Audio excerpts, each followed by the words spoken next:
Dos temas teníamos preparados, un tema teníamos preparado. En realidad, en la charla de preproducción le pasé un artículo, un excelente artículo escrito por Rosendo Fraga,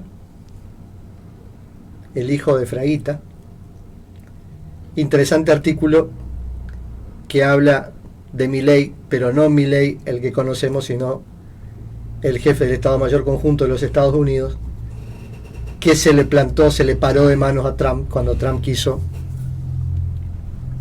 pareciera ser, intentar desconocer el resultado de la votación del colegio electoral que le impediría su reelección.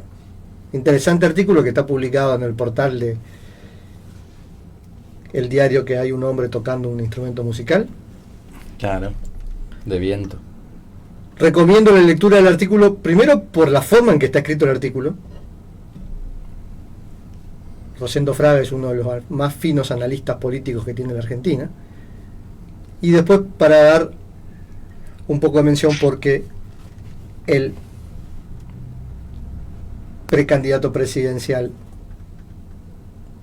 Donald Trump lo acusó al general Milei de traidor a la patria y que le vendía secretos a China. Interesante artículo. Pero un tema que nos dejó el debate presidencial argentino que se realizó en Santiago del Estero el domingo último fue el hecho que fue caricaturizado en varios memes y en el que creemos que todo esto, esa ciencia cierta, está sucediendo.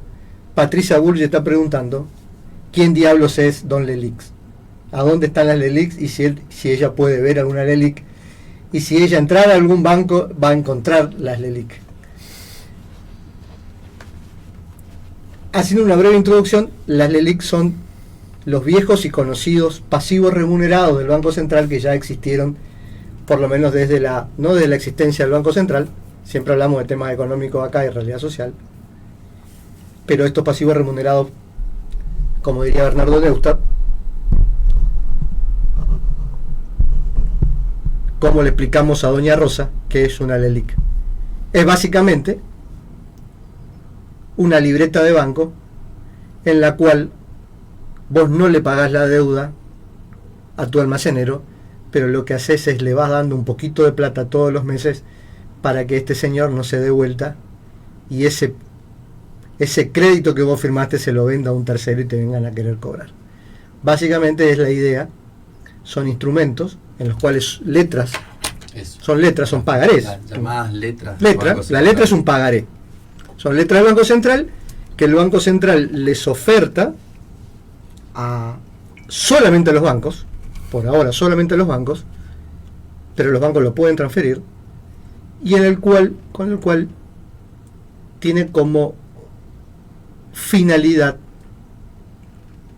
esterilizar la cantidad de pesos que se imprimen para tapar el déficit fiscal. ¿Ah? La historia económica argentina, le mandamos un saludo a Roberto Cortés Conde y a Mario Ropopor, dos grandes historiadores económicos, nos enseñaron ellos que en la Argentina hay ciclos. Con Darío Ochoa, hace 2 semanas estuvimos hablando de ciclos, también estuvimos hablando con otro economista local que es Luis Brizuela. En la Argentina hay ciclos económicos, nosotros estamos en ciclos económicos y conocer los ciclos económicos nos permiten saber en qué parte del ciclo estás.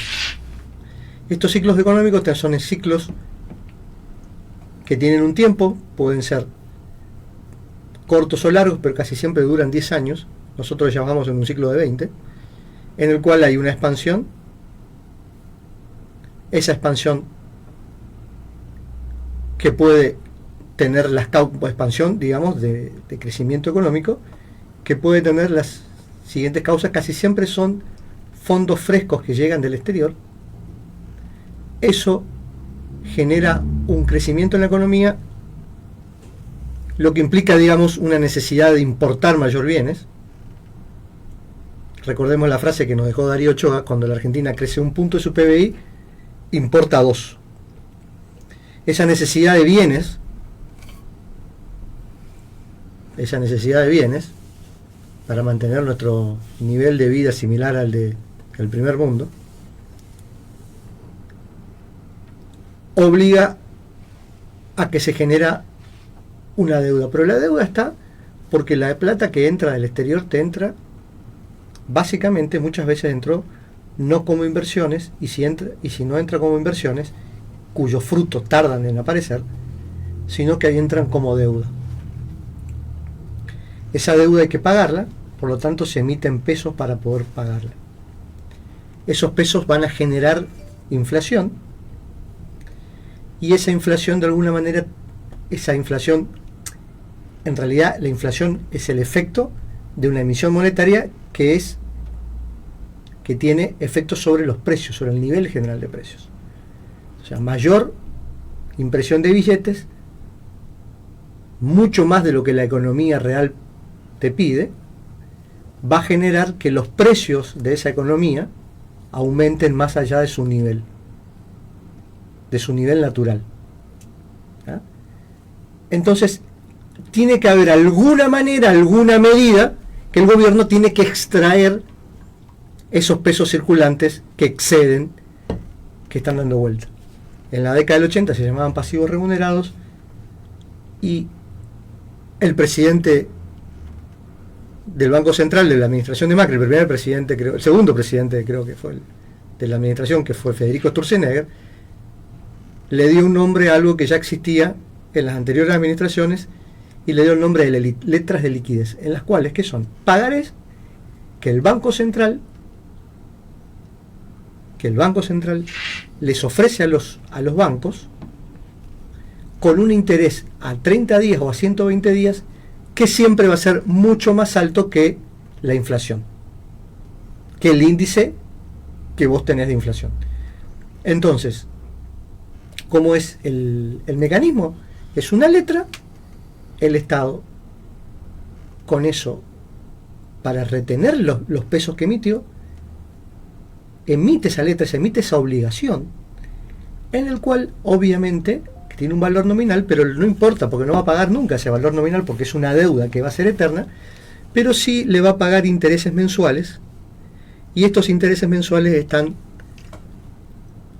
pactados en un índice anual que es hoy por hoy más del 120% del valor nominal. ¿Ah? Entonces, si yo me obligué, Estado Nacional, emito una letra con una deuda equivalente a 100 pesos, yo te voy a pagar 120 pesos por esa deuda, pero esa liquidación va a ser mensual. Este instrumento es la idea de que los bancos retengan los pesos y que esos pesos no se vayan a comprar dólares, lo que te metería presión en el mercado paralelo del dólar, ¿no? Esta situación, que para muchos es novedosa, para otros no tanto, porque esto es algo que se repite en la Argentina, como dijimos, citando a estos dos autores en ciclos económicos. Los ciclos de expansión, el ciclo de expansión es por fondos que vienen del exterior, esos fondos del exterior generan un consumo, ese consumo no siempre va a ser solventado por las industrias nacionales, sino que hay que salir a comprar afuera, por lo tanto sube la importación y entonces el Estado se obliga a emitir pesos sin respaldo, y eso va generando una bola de nieve que no se puede parar, y que solamente hay un ejemplo histórico de cómo se paró eso, vamos a hablarlo al toque, pero esa bola, por ejemplo, hoy por hoy representa los pasivos remunerados, representan alrededor, según algunos cálculos, por ejemplo, ámbito financiero, esta semana dijo que están alrededor de 60.000 millones de pesos, de dólares. ¿no? O sea, es una deuda que representaría alrededor de 60.000 millones de dólares. Pero es una deuda que tiene, la famosa deuda interna, y es una deuda que tiene el Estado Nacional con el sistema bancario, para mantener de alguna manera esta bicicleta. ¿Qué nos dice la historia? ¿Qué es lo que nos dice la historia respecto de esto? Tenemos un caso, todavía pregúntenle a algún abuelo o alguna abuela. En mi caso particular, hace unos años mi abuela liquidó uno de estos instrumentos, y fue lo que se llamó el Plan Herman González II. Después de la asunción, mejor dicho, después de la salida anticipada de Alfonsín del gobierno, el que primero se hace cargo del equipo económico es la empresa multinacional argentina, Bunge-Born, con dos ministros de economía que eran Roig, que muere a los 30 días, era un fumador empedernido, y Rapanelli. Pero duran, Menem asume el 9 de julio, tienen que renunciar, este equipo económico termina renunciando a principios de diciembre. El 18 de diciembre de 1989 asume un contador riojano que se llamaba Herman González, que había sido el ministro de Hacienda de La Rioja, de la gobernación de Menem. Y Herman González, a través de 5 planes económicos, lograría preparar el camino para que en el año 91 Cavallo desembarcara en el Ministerio de Economía, desempolvando un viejo conocido de la historia económica argentina, que era el plan de convertibilidad o la convertibilidad, lo que antes se llamaba caja de conversión. ¿En qué consistieron estos planes? Bueno, básicamente fueron planes de racionalización del Estado, pero básicamente los planes eran a tratar de equilibrar la balanza de pagos. Dijimos que cada vez que la economía argentina crece un poquito, termina gastando el doble, ¿no? Es como una persona que gana 1.000 pesos, pero termina endeudándose por 2.000, solo para mantener un nivel de vida. Entonces Herman González tenía que lograr un superávit fiscal. Ese superávit fiscal estaba muy atado al superávit comercial, o sea, los gastos del Estado deberían ser muchos menos que los ingresos del Estado, porque a su vez esos ingresos del Estado debían pagar básicamente el tema de la balanza comercial, que son las transacciones que hace el Estado con el exterior, y en el cual puede ganar o perder. Entonces había que tener por lo menos estos dos superávit, debían ser gemelos, tanto superávit de cuentas del Estado como el superávit de lo que el Estado compra y vende al exterior.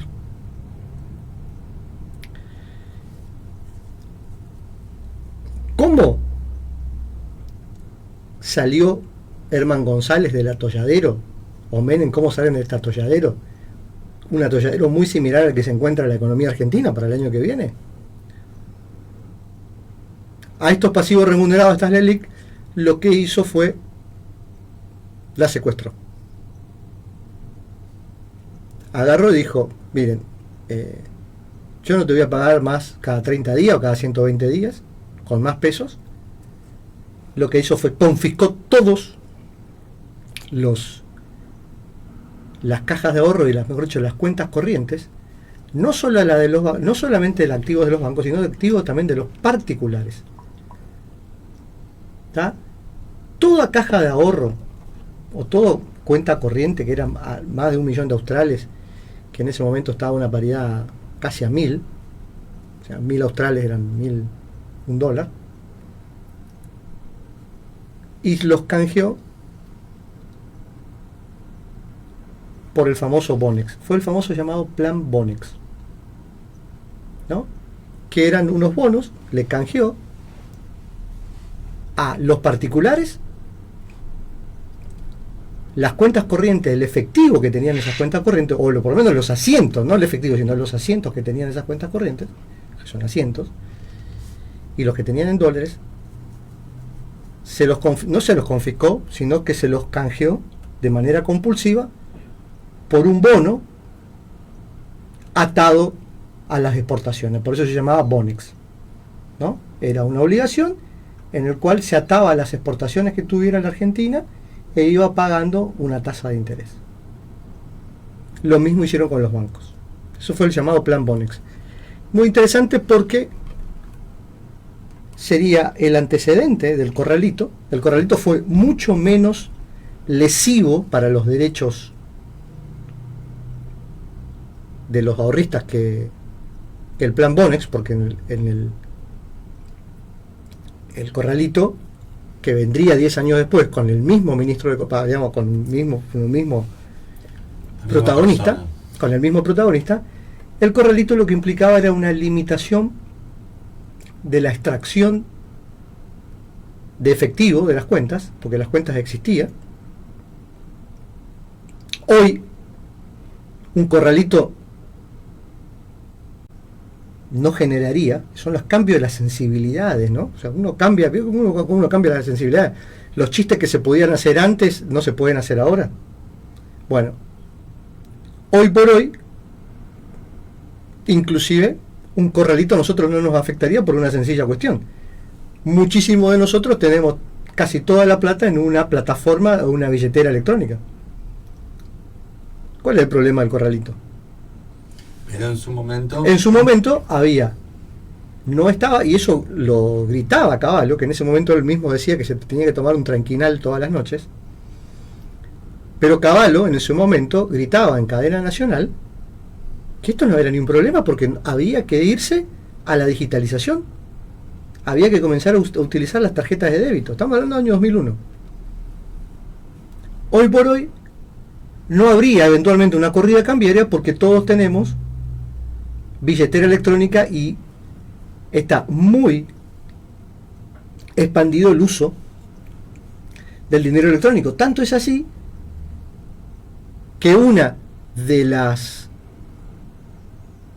propuestas que hizo el ministro de Economía y candidato a presidente Sergio Massa fue crear una moneda digital argentina, porque ya están dadas las condiciones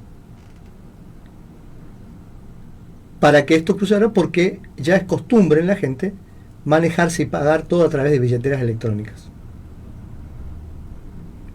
Pero en ese momento, en el corralito, fue la limitación para evitar una corrida, porque los bancos durante toda la convertibilidad te tomaban plata en pesos y automáticamente te lo convertían en dólares. Pero obviamente que no existían los dólares físicos para respaldar esa base monetaria que teníamos en dólares durante la convertibilidad, que eran los llamados argendólares o dólares bancarios. Uno iba con 1.000 pesos al banco y decía convertímelos en $1.000 y te abrían una caja de ahorro y eso se convertía automáticamente en $1.000. O cuando salió el euro se convertían en 1.100 euros. Pero volvemos al plan Bonex, cómo rescataron las LELIQs, que Patricia Bullrich se pregunta. Los pasivos remunerados del Banco Central se rescataron a través de esa confiscación que fue el plan Bonex. Recuerdo que hay un fallo de la Corte porque una de las personas, una de las ahorristas, una señora apellido Peralta, llega a la Corte con su planteo para que le devuelvan en metálico, por decirlo de una manera, su depósito bancario. Y la Corte Suprema, en el famoso fallo Peralta, dijo que las cuestiones de emergencia económica, en el cual estaba la subsistencia o la existencia del Estado Nacional Argentino, y si eran esas necesidades implicaban mayores riesgos y obviamente un retroceso en los derechos. Se basaba en la doctrina de la emergencia económica, que tenía sus antecedentes en fallos de la Suprema Corte de Estados Unidos durante la época de la recesión y de la crisis del año 30. Entonces, este tema que cobró parece actualidad y todos se preguntan qué son las LELIQs, Bueno, son letras que tiene el Banco Central, que se le da a los bancos comerciales para evitar que esos pesos circulen, que esos pesos que en exceso están emitiendo, terminen desembocando en la economía real de la gente y provoque una estampida de los precios que se llama hiperinflación. Entonces esa es más o menos la explicación de qué son los LELIQs y el ejemplo histórico de cómo se procede al rescate. Yo creo, y acá obviamente no es lo mismo, más allá del costo político, arriesgado decirlo que puede haber algún tipo de plan Bonex, pero muy probablemente es en lo que Melconian llama el déficit cuasi fiscal, ¿tá? Porque es una deuda que tiene un organismo del Estado, que es el Banco Central, con un actor de la economía, que son los bancos, y que no necesariamente implican deudas que la tome el Estado Nacional, sino que la toma, en este caso, un organismo que supuestamente debería ser, digo supuestamente porque esa es la idea, o por lo menos la idea liberal, es que el Banco Central tiene que tener una cierta independencia técnica del poder político. Esto es una discusión que ya se planteó en la época del segundo gobierno de Cristina, cuando lo echaron a Prat Gay del Banco Central. Escándalo de por medio en el cual Prat Gay se hacía pagar el peluquero por gastos del Estado. Pero los escándalos en Argentina siempre uno tapa a otro, así que... Pero bueno, esta larga introducción fue nada más que una especie de espera para ver un tema que a Carlos me dijo que lo interpela y que yo lo llamé el deseo oculto del peronismo, que es la creación de una burguesía nacional.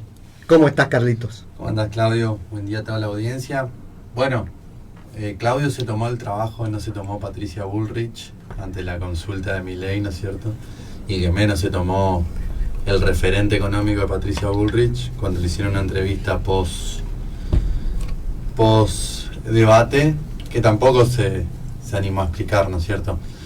Yo creo que el problema acá es siempre quién está al acecho o qué sectores están al acecho para cuando esas LELIQ salen a la venta o salen al sorteo, ¿no es cierto? Exactamente, salen al sorteo porque se licitan. Claro, salen al sorteo y ahí siempre hay que tener en cuenta el banco privado no es un banco amigo, ¿no es cierto? Los bancos provinciales en su mayoría fueron privatizados en los 90, acá lo privatizaron al Banco Provincia, entonces al acecho siempre están capitales privados y muchas veces capitales extranjeros que compran en forma de bono esas LELIQ que después se traducen en presión externa, ¿no es cierto? El caso más peor es cuando esas LELIQs se empiezan a vender como LELIQs los bonos y las acciones de las empresas nacionales. Exactamente, el gran problema que tiene, por eso lo que quiere decir Carlos, que la gran amenaza, es que los bancos hasta ahora, los bancos comerciales, estas letras las retienen, como yo di el ejemplo de Doña Rosa, en el cual el pagaré que le firma Doña Rosa a su almacenero, que el almacenero no se dé vuelta y se lo venda al carnicero, lo venda, porque ahí a Doña Rosa la cosa se le va a complicar. Mientras tenga que negociar nada más que con el almacenero, se complica. El día que esto circule, van a venir otros a golpearle la puerta, digamos. Pongamos el ejemplo de que cada 100 pesos que le debe Doña Rosa al almacenero, el almacenero le va a cobrar 101. Si el almacenero vende ese bono al carnicero, el carnicero va a querer cobrarle 102. Exactamente. Y el librero va a querer cobrarle 105. Después de cuando Doña Rosa vaya al kiosco, se va a encontrar que su bono lo tiene el de la estación de servicio y que en realidad le tiene pagado 150 pesos. Exactamente. Y Doña Rosa no sabía. Y encima que no le hizo una sola compra, le hizo un montón de compras y esos bonos se esparcieron. Entonces acá el problema es cuando esos bonos que son del Tesoro Nacional, que son del Banco Central, lo tiene el Banco Central, Ujú. empiezan a entrar a una feria de ventas, Claro. donde los sectores o los actores sociales, privados, extranjeros, no se caracterizan por ser honestos Bueno, y hacen en su búsqueda- negocio, digamos, ¿no? en búsqueda de un bien nacional, ¿no es cierto? Sino que justamente hacen su negocio, y podemos dar el ejemplo más característico de estos últimos años, que tuvo que ver con los llamados fondos buitres, ¿no es cierto? Ahí está, gracias Lauti. Exactamente. No me estaban escuchando. Vale. Gracias Lauti. Que tienen que ver con los fondos buitres, o sea, bonos y letras del Tesoro que entraron en una feria mundial donde la Argentina estaba en crisis en los 90, en los 2000. Alguien los compra a precio de remate, o sea, eso tiene un valor nominal y lo pueden comprar, no sé, 80 puntos bajo la par, o sea, si sale 100 lo compran por 20 y después se presentan en algún tribunal amigo, casi siempre es del distrito sur de la ciudad de Manhattan, nunca plantean en otra circunscripción, me parece que hacen un forum shopping, siempre plantean en el mismo El distrito. shopping está en la misma dirección. El forum, sí, fue el forum La shopping, feria. digamos que es elegir el tribunal. Siempre presentan en el mismo tribunal. Bueno, eso tiene una jurisdicción, digamos, ya acordada ese documento, pero siempre lo presentan en el mismo y casi siempre son los mismos jueces lo que le dan, digamos, a ese comprador que se llama fondo buitre, que compró un documento al 20% del valor nominal y va y exige el valor nominal más todos los intereses. Más todos los intereses que supuestamente se les debe. Porque ahí también hay Claro. que entender que fondo buitre no es casual. El buitre no caza, el buitre no... No, no, el buitre no el caza. buitre no trabaja. El buitre no, como- no. El buitre espera que claro, dejen la como animal carroña. biológico, y con todo esto obviamente le mandamos un saludo a la Asociación Nacional del Buitre, de protección del buitre y del cóndor, que digamos lo que comen es carroña, o sea, ellos esperan que otros animales dejen de comer la presa y va y come los restos, digamos, ¿no? Esperan, amedrentan al que cazó y... Amedrentan al que cazó. O sea, el dueño de la presa es asediado por el buitre para Exactamente. que se sienta presionado. El ¿no que es hizo cierto? el trabajo sucio fue El puma, el león. ¿no es cierto?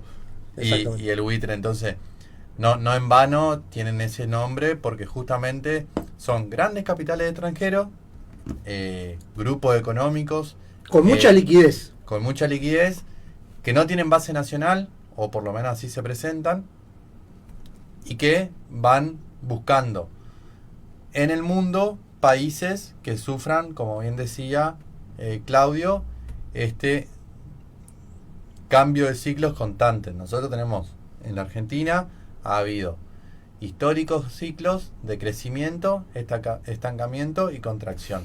En el estancamiento y en la contracción, en ese pasaje, es cuando, más que nada en la Argentina, porque nosotros no somos ni Zimbabue, ni El Salvador, ni no me acuerdo de otro país, somos un país, somos si no me equivoco, el 8º país más grande del mundo, tenemos todos los climas, tenemos para producir lo que queramos, tenemos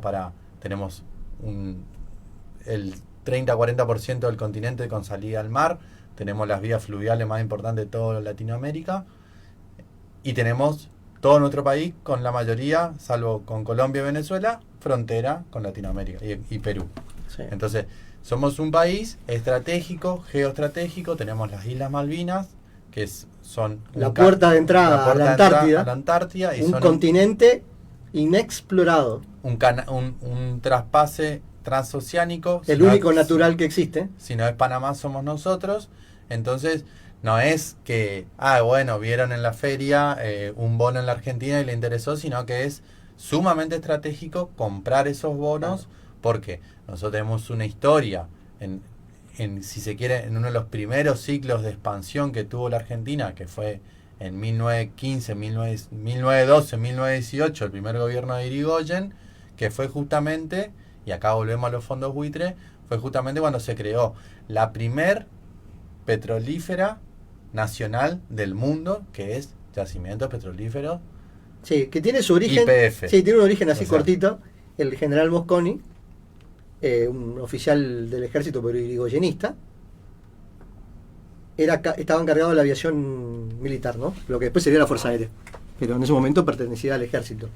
Y entonces va a una empresa petrolera británica, que todavía funciona, y les pide si le podían fiar, digamos, un par de litros de benzina, ¿no? Un par de litros de combustible, y le dijeron que no. Entonces ahí él detectó que no tener un recurso estratégico podía afectar a la defensa nacional, porque no te querían vender combustible y tranquilamente no podían despegar tus aviones. Entonces comenzó a interesarse por la necesidad de crear una empresa petrolera, y bueno, eso fue el puntapié inicial a YPF, ¿no? Y que justamente por eso es necesario pensar cuáles son los modelos económicos o los planes económicos, como bien nombraba Claudio recién, que ponen en riesgo esas letras del tesoro, que el tesoro no es solo plata, Sí, oro, no, sino que son los activos del En este Estado. caso hay que hacer disculpame que te corrija, pero hay que hacer una extensión. Una cosa es el tesoro. Cuando nos referimos al tesoro nos estamos refiriendo directamente al Estado del Estado Nacional, porque ahí es con rentas del Estado, o sea, es la recaudación de la FIP la que se pone en juego cuando hablamos de tesoro. ¿Por qué es cuasi fiscal? Porque en realidad acá es el Banco Central, que si bien es del Estado Nacional, obviamente que pertenece al Estado Nacional, pero no pone en juego la recaudación de la FIP, sino lo que está poniendo en juego, si bien hay préstamos del Tesoro que van al Banco Central y el Banco Central le paga esos pasivos a los bancos, no es afectado, digamos, no está afectado de manera directa el tesoro de la nación. Claro. De manera indirecta sí, pero por eso se llama cuasi fiscal, porque en definitiva no deja de ser un acuerdo que tiene el Banco Central, que tiene su autonomía y su autarquía, con los bancos comerciales. En definitiva, el respaldo, obviamente, de atrás siempre va a ser de la recaudación del tesoro, que el tesoro se va a componer de la recaudación propia, que puede provenir de diversas fuentes, tanto internas como externas, y tanto de créditos como de deudas, digamos, ¿no? Pero para aclarar, digamos, por eso es que se dice déficit cuasi fiscal, porque no necesariamente fiscal, pero sí para aclarar, digamos, lo que hay, obviamente, que en definitiva, en última instancia, está detrás siempre garantizando el Estado Nacional. Sí, pero continúo. Pero bueno, toda esta introducción era para hablar que justamente cuáles son los sectores o los actores sociales, políticos, económicos, culturales que en la Argentina siempre han jugado mucho más, a veces con la remera blanca con el gallito acá, con la remera roja, azul y blanca, ¿no es cierto?, con las estrellas. Pero que geográficamente están ubicados en 20 cuadras, en 20 manzanas alrededor de la Plaza de Mayo. Claro, que es lo que generalmente se suele llamar o se suele escuchar como la oligarquía terrateniente. Bueno, acá entramos en el tema que apasiona a chicos y grandes, que en realidad debería merecer todo un tratamiento, y en el cual, ¿qué estamos hablando cuando estamos hablando de oligarquía? La oligarquía tuvo, digamos, siempre fue como la bête noire, o sea, la bestia negra, de determinados, básicamente del pensamiento nacional, y muchas veces se la vio como un sujeto político, como un sujeto histórico inclusive, que fue al cual se le culpó, no sin razón, del estancamiento o de la falta de desarrollo de la Argentina. De tanto mentar al diablo, el diablo logra su principal cometido, es que nadie crea en él, ¿no? Su principal trabajo, o por lo menos su principal función, es que todos duden de su existencia. Pero en definitiva, cuando estamos hablando de la oligarquía, estamos hablando, y acá hacemos referencia a nuestro gran y querido Antonio Gramsci, a un sujeto histórico que integra un bloque de poder, digamos, lo que se llaman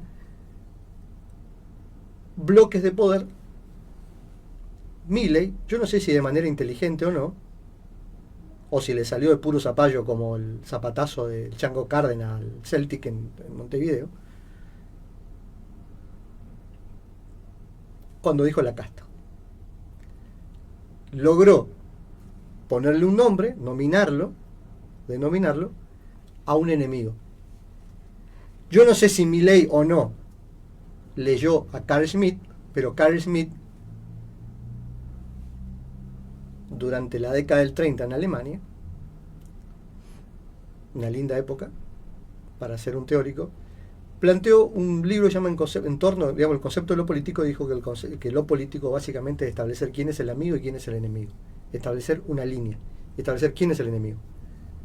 En su discurso nuclear o central, más allá de que, por ejemplo, en el debate Milei haya, cuando fue preguntado por el tema de los derechos humanos, haya copiado letra por letra el alegato de defensa de Macera en el juicio de las juntas, cuando dijo que hubo excesos y no que fue un plan criminal de cacería humana, como se demostró en ese juicio. Pero más allá de eso, que me parece peligroso, pero me parece de alguna manera un poco, digamos, externo, digamos, un poco que está en una órbita, pero hay un núcleo central del discurso de Milei cuando habló de la casta. La casta es el nuevo nombre para la oligarquía. El tema es quiénes son los integrantes de esa, y que por ahí los escándalos no nos tapen quiénes son los verdaderos dueños de la Argentina. Sí, yo creo que Milei no ha leído a nadie de los que nombraste, sino que copió justamente como estrategia política a Iglesias de Podemos de España. A Pablo Iglesias de Podemos. A Pablo Iglesias de Podemos, que es un profesor de Ciencias Políticas de la Universidad Complutense de Madrid, en el cual mucho de sus planteos se basó en dos pensadores, uno argentino y otra belga, Chantal Mouffe, la belga, esposa de Ernesto Laclau, que por ejemplo Ernesto Laclau escribió un libro que se llama La razón populista, y en esa razón populista retoma de alguna manera los conceptos de Carl Schmitt referente a que la política es trazar una línea y determinar quién es el enemigo, y con eso generar a su espalda la unidad. Por eso, yo creo que copió, y justamente la síntesis a la que llega Pablo Iglesias es totalmente contraria, porque viene de una expresión de izquierda, que es el partido Podemos, y que la identificación de la casta que ellos hacen en España es justamente una casta real dentro de lo que es la concepción antropológica o sociológica, que es la herencia de un segmento social. Vos nacés dentro de un segmento social y de ahí no te moves. ¿Qué es lo que significa en la India la casta? Vos en la India nacés de una determinada casta y no podés salir nunca de ahí. Y no podés tener lo que se llama el ascenso social de una casta hacia la otra. Por lo tanto, sos perjudicado o favorecido, depende en el segmento social, en la casta que hayas nacido. Si naciste dentro de la casta del vulgo, de los vulgares, nunca va a poder dejar de eso, más allá que si naciste dentro en la India, de la casta brahmánica, que es la casta sacerdotal, vas a ser siempre reconocido y favorecido. Pablo Iglesias lo que reconoce en su casta es justamente, estamos hablando de un país que todavía requiere la autorización de los reyes para conformar un gobierno presidencial. Más allá que los españoles y las españolas voten a un partido específico, ese partido específico tiene que presentar el programa político de Estado a los reyes, y los reyes tienen que decir, ¿está bien o no? ¿Cambia esto? ¿No? Claro. No te doy gobierno. Eso le pasó a Rajoy durante 4 años, durante 2 elecciones de medio término, se podría decir. No pudo conformar el gobierno. Era un gobierno transicional. Cada 2 años le presentaba un programa político y los reyes le daban de baja.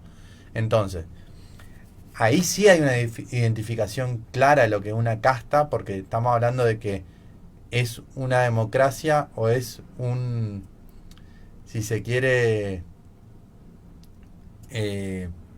una farsa impuesta bajo el voto popular, porque al fin y al cabo define una familia que se adueñó del poder históricamente. Los Borbón, digamos, ¿no? Los Borbón, y se han trasladado, o sea, lo único que te legitima tener el poder es nacer dentro de esa familia.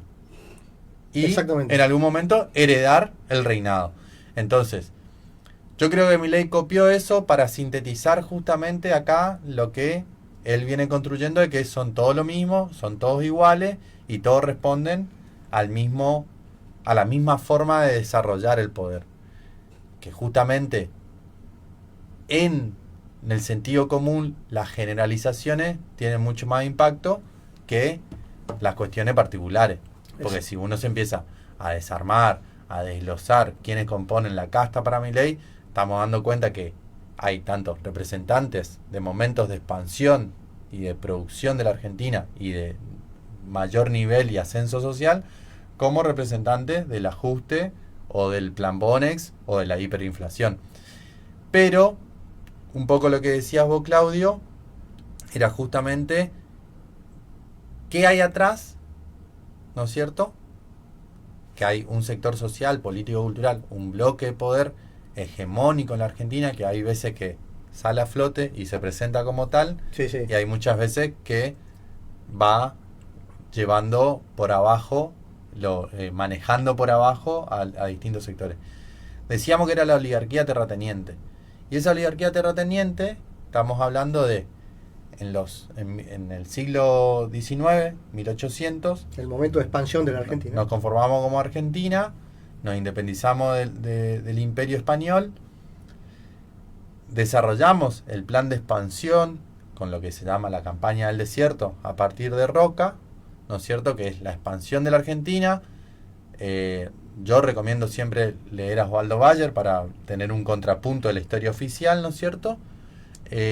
Y a partir de esa expansión que tiene que ver con la campaña del desierto, que tiene que ver con las guerras y las luchas internas contra los pueblos originarios que desarrolla el Ejército Nacional, como premio de esa participación a quienes fueron parte del ejército, se le condona con tierras. Sí. Tierras que estamos hablando que no te dieron tierras donde no crece nada.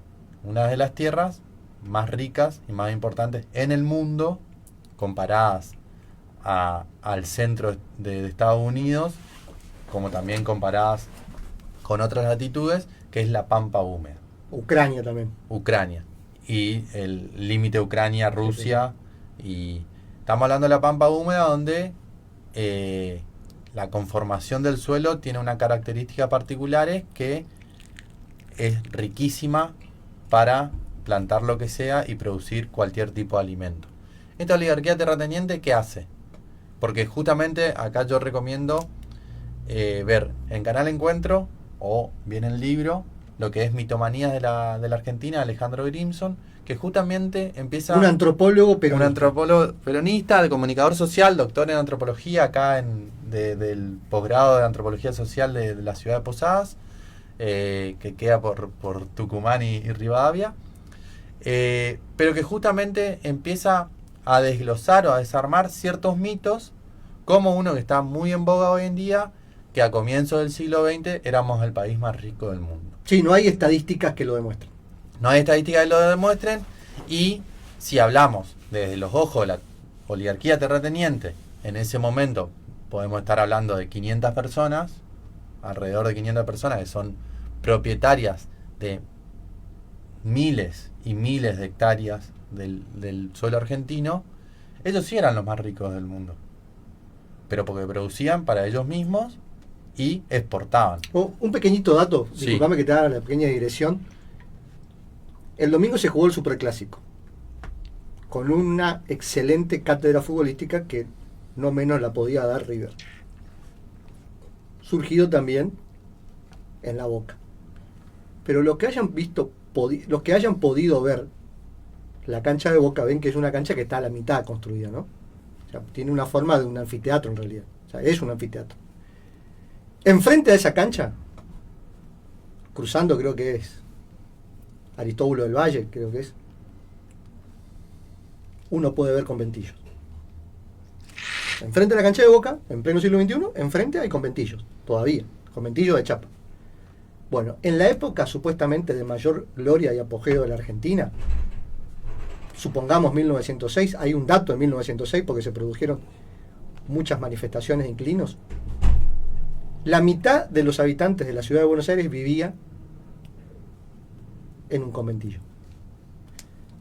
Para demostrarte de que aquello, esa mitomanía de que éramos el séptimo país del mundo, el más rico, y que el populismo, esto lo dijo Macri, el populismo que subió con el radicalismo y con el voto en 1916, destruyó esa riqueza de la Argentina. Bueno, pues no es así, porque hubo varias huelgas de inquilinos, y hay que ir a ver los datos, pero el hacinamiento, vos lo que tenés que entender, que en una ciudad que tenía más o menos 1 millón de habitantes, en esa época, a principios del siglo XX,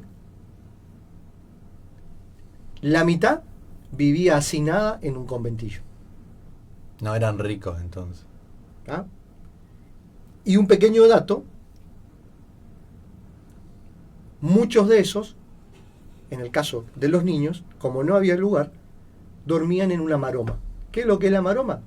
Es una piola que se ata en la pared y los chicos dormían colgados. Los padres dormían en una cama y los chicos dormían colgados. El hacinamiento era la regla en la ciudad de Buenos Aires, y justamente, si uno quiere ir a ver, todavía persiste ese conventillo enfrente a la cancha de Boca. Hay una serie de conventillos, y eso era la realidad común en la Argentina, esa opulenta de 1906. Bueno, y acá, y para cerrar, y acá es interesante, con este contrapunto que hace Claudio, es pensar la categoría de bloque de poder, que bien decías vos de Gramsci, que el bloque de poder lo que hace es construir una hegemonía a partir de ciertos... Una hegemonía cultural. Hegemonismo. De ahí, por ejemplo, uno escucha que Milei dice estoy dando una batalla cultural, que sí, efectivamente la está dando. Y el hegemonismo que construye este bloque de poder es que mi prosperidad, mi riqueza es general, por lo tanto tiene que ser sentido común. Claro, establece el sentido común, digamos, mi interés particular, yo lo convierto en un sentido común, y en el cual otras personas que no van a estar beneficiadas por mi bienestar, creen que si a mí me va bien, a ellos también les va a ir bien. Es muy interesante este planteo, cómo derivó la charla, para ir cerrando, porque no terminamos de hablar todavía, pero vuelvo a tomar el postulado de Laclau, como la Claudia, pero Laclau nomás, decía que el populismo es, hablaba de la razón populista, tomaba un concepto de la psicología no freudiana, ¿cómo es el otro? Lacaniana. Lacaniana. Tomaba un ejemplo de Lacan sobre el significante vacío. Y el significante vacío significaba que cualquiera podía llenar con lo que él entendía ese significado. Es lo que vos dijiste, con otras palabras, cuando vos dijiste que Milei, que es un líder populista, de derecha, pero populista, tiene un concepto que es la casta, y en el cual cada uno de los votantes de Milei puede llenar ese concepto vacío de la casta, o son los políticos o son los empresarios prebendarios. Recordemos que, y esto por favor quiero que lo tomen con tranquilidad, esta charla estaba pautada para hablar sobre un deseo oculto del peronismo, que es la construcción de una burguesía nacional, y que tenía como origen el discurso que da el general Perón en el año 45 en la Bolsa de Comercio, donde les dijo a los dueños de la Argentina: muchachos, la cosa cambió, entreguen el 30% de sus ganancias, o sea, en la puja distributiva. En la puja distributiva dijo, entreguen el 30%, no dijo el 50 ni el 70, entreguen el 30%, porque si no van a perder algo más que las orejas. Perón, que su madre tenía campos en Chubut, porque Perón era descendiente de esa oligarquía, que no solamente se queda con la pampa húmeda, sino también se queda con la Patagonia, se queda con el Chaco, con todo el Chaco, General Víctor con Rica. todo el bioma del Chaco y con Misiones. ¿Tá? Entonces, 200 familias. Perón pertenecía a una de esas, quizás menor, digamos, pero pertenecía a una de esas familias. Entonces su mujer, Juana Sosa, su esposa, su madre, por favor, un psicoanalista, su madre, Juana Sosa, tenía un campo que había pertenecido a su padre, Tomás Perón, a su abuelo, que en realidad fue un médico muy rico, y él le dice, cuando Perón saca el estatuto del peón, dice, hay que pagarle 2 pesos la hora y no tirarle carne y un rancho. Hay que pagarle. Entonces dice que la madre le dice, no, mamá, si vos tenés que pagarle al peón lo que corresponde. Él justamente le habla a esa oligarquía, muchachos, reconviértanse en una burguesía nacional y no comiencen a producir y a dejar de vivir de la renta, porque ellos vivían básicamente de la renta, o sea, de no trabajar, digamos. Otros desarrollaban actividades productivas, son los chacareros. Vivían de ser dueños. Vivían de ser dueños. Entonces le dicen, no, esto, que básicamente plantea que el peronismo, y esto que le quepa al sayo a quien le sepa, hay que trabajar. El peronismo de los trabajadores, no de los no trabajadores. No de los que viven de los demás. Entonces les dice, entreguen el 30%, van a perder algo más que las orejas. Van a perder hasta las orejas. La historia se repite a veces como tragedia, después como farsa, dijo Marx en el 18 del Brumario de Luis Napoleón. Cuando Milei en una reunión de empresarios le dijo lo mismo, y dijo, cuando me refiero a la casta, no solamente, esto es mi interpretación mía, cuando Milei se refiere, miren, cuando yo hablo de la casta, no solamente estoy hablando de los políticos kirchneristas, también estoy hablando de los empresarios. Tuvo declaraciones también muy duras para con el presidente de la Cámara de la Construcción, a lo que lo llamó la Cámara de la Corrupción, lo que es bastante sintomático de cómo se hace la plata en la Argentina. Yo sigo esperando, y espero que no sea así, y que aparezca otro líder, pero recojo siempre lo que dijo en una entrevista el economista acá con nosotros, Pablo Ochenta, que dijo que hay un montón de ciudadanos argentinos que están en la informalidad, hay un sujeto político que no está representado, esperemos que Milei no sea el Perón de ellos. Con esto damos por finalizado este programa, porque ya nos excedimos 12 minutos, pero sin duda en el próximo programa vamos a hablar y vamos a desarrollar qué hablamos, no de la casta, ese significante vacío que cada uno que lo votan a mí le va llenando de acuerdo a lo que piensan, porque para algunos será un político kirchnerista, para otro corrupto, o un político corrupto, ampliando un poco el foco, o puede ser algún empresario, o directamente ya puede ser cualquier otro argentino que perciba algún tipo de ayuda sin trabajar.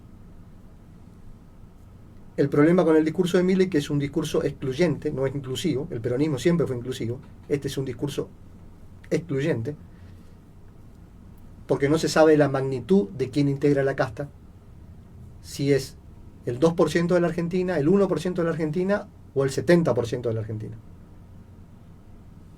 Acá hay un problema de magnitudes respecto del discurso de Milei, en la cual él, como buen populista, creó un concepto vacío que es la casta. El tema es que no sabemos cuán amplio es ese concepto y cuán excluyente será. Dejando punto suspensivo en esta charla, Carlos, te agradezco por haber venido. Gracias, Claudio. Vamos a desarrollar el tema de la oligarquía diversificada con nombres y apellidos, así que guarda la tosca. En realidad, los que quieran interesarse por eso, busquen está disponible en internet. La Dirección General de Catastro de la provincia de Buenos Aires están los archivos, los 200 apellidos de las familias que se enriquecieron con eso que Marx llamó la acumulación originaria, y que se quedaron con superficie de tierra similar a todo lo de la Europa continental. Por eso es que este país es tan particular y no se puede entender, como dijo Kuznets, un economista, están economías desarrolladas, están las economías subdesarrolladas, después está Japón y después está la Argentina. Con esto terminamos este programa de hoy, que es Los Saberes del Pueblo, hechos y acontecimientos del pasado que impactan en el presente y configuran el futuro. Le mandamos un saludo a Adrián Chávez, ya seguramente cortó la transmisión. Seguimos transmitiendo por streaming de FM FOL. Y nos vemos mañana, nuevamente, en Los Saberes del Pueblo, con Alberto y con Patricia, a partir de las 8 de la mañana.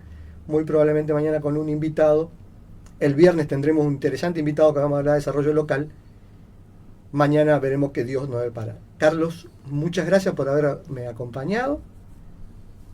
Siempre agradecido. También a Lautaro en la operación técnica. Que tengan una buena jornada. Hasta luego.